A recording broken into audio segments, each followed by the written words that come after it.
오늘 함께 나눌 말씀은 고린도후서 10장 12절에서 14절까지 말씀입니다. 우리는 자기를 칭찬하는 어떤 자와 더불어 감히 짝하며 비교할 수 없노라. 그러나 그들이 자기로서 자기를 헤아리고 자기로서 자기를 비교하니 지혜가 없도다. 그러나 우리는 분수 이상의 자랑을 하지 않고 오직 하나님이 우리에게 나눠주신 그 범위의 한계를 따라 하노니 곧 너희에게까지 이른 것이라. 우리가 너희에게 미치지 못할 자로서 스스로 지나쳐 나아간 것이 아니요 그리스도의 복음으로 너희에게까지 이른 것이라.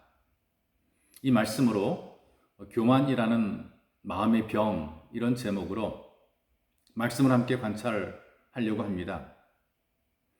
성경은 마음을 생명의 근원이라고 알려주시면서 마음을 지키라, 이렇게 우리에게 주의를 주고 있습니다.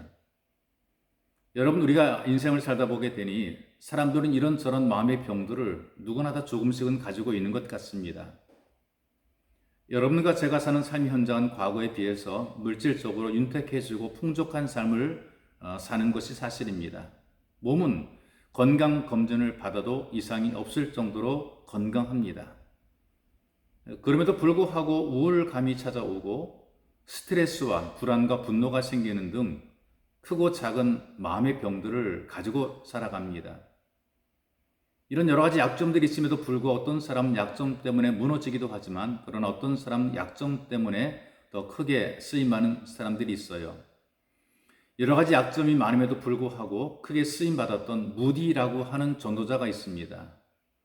세계 역사상에서 위대한 복음 전도자고 설교자로 알려져 있습니다. 이분은 가난한 노동자의 가정에서 태어났습니다. 알코올 중독자인 아버지로 인해서 힘든 유년 시절을 보냈지요.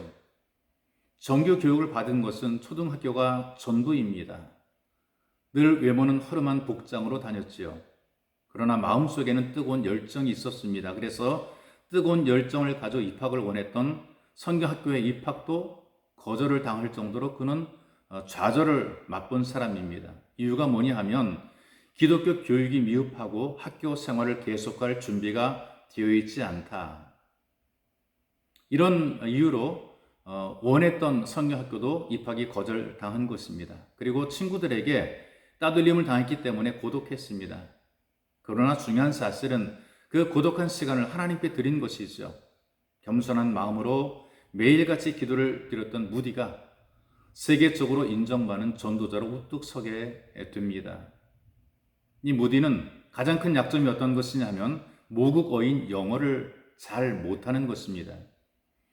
무디가 기록한 설교 원고를 보게 되면 철자와 문법이 엉망이라고 합니다. 그런데 이 무디가 자기의 부족함을 핑계로 설교를 못한다고 변명을 하거나 거절하지 않았다는 사실입니다. 그는 그럼에도 불구하고 세계를 다니면서 자랑스럽게 예수 그리스도의 복음을 증거하고 전파를 했지요. 한 번은 무디가 영국의 명문인 케임브리지 대학에서 그 똑똑한 대학생들에게 설교합니다. 근데 그 설교를 듣는 많은 학생들이 발을 구르면서 깔깔거리고 웃습니다. 다시 말하게 되면 무디를 무시하는 것이죠. 문법도 엉망이고 발음도 엉터리였습니다. 그래서 콧대 높은 명문 대학교 학생들이 무디를 얕잡아 본 것이죠. 그럼에도 불구하고 무디는 끝까지 끈기 있게 말씀을 다 선포했습니다. 그리고 그 모든 설교가 끝나게 되었을 때에 한 학생이 이 무디 설교의 내용 중에서 문법이 틀린 내용들을 계속 적어 주었습니다. 그 틀린 문법 내용을 받아들인 무디는 이렇게 학생들에게 이야기를 합니다. 나는 내 문법이 틀린 것을 잘 알고 있습니다.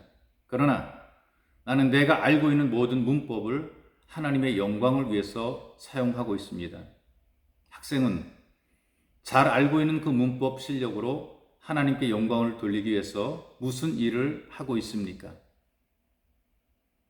무디의 설교에서 틀린 문법을 적어 주었던 학생은 아무 대답도 하지 못한 채 돌아갔습니다. 그 다음날 학생회장이 무디를 찾아와서 정중하게 사과합니다.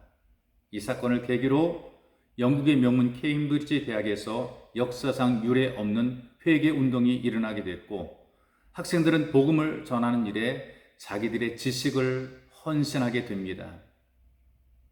이 교만이라는 것은 잘난 척하고 판단이나 하고 말은 많은데 삶이 없는 마음의 병이 교만입니다. 아니, 심지어 죄입니다.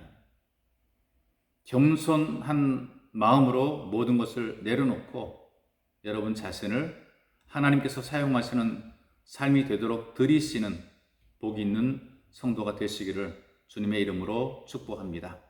살아계신 하나님 감사합니다. 우리가 아는 것이 많고 배운 것이 많고 그리고 우리가 가진 것이 많다 해도 이것이 중요한 것이 아니라 어떻게 우리가 주님께 쓰여지는 삶을 살고 있는가 참 중요합니다. 주님, 우리가 가진 모든 것으로 주를 위해서 쓰는 헌신의 마음을 갖도록 그리고 기꺼이 주를 위해서 우리 삶을 드릴 수 있도록 은혜를 더하여 주옵소서. 보배로 오신 예수님의 이름으로 기도하옵나이다. 아멘.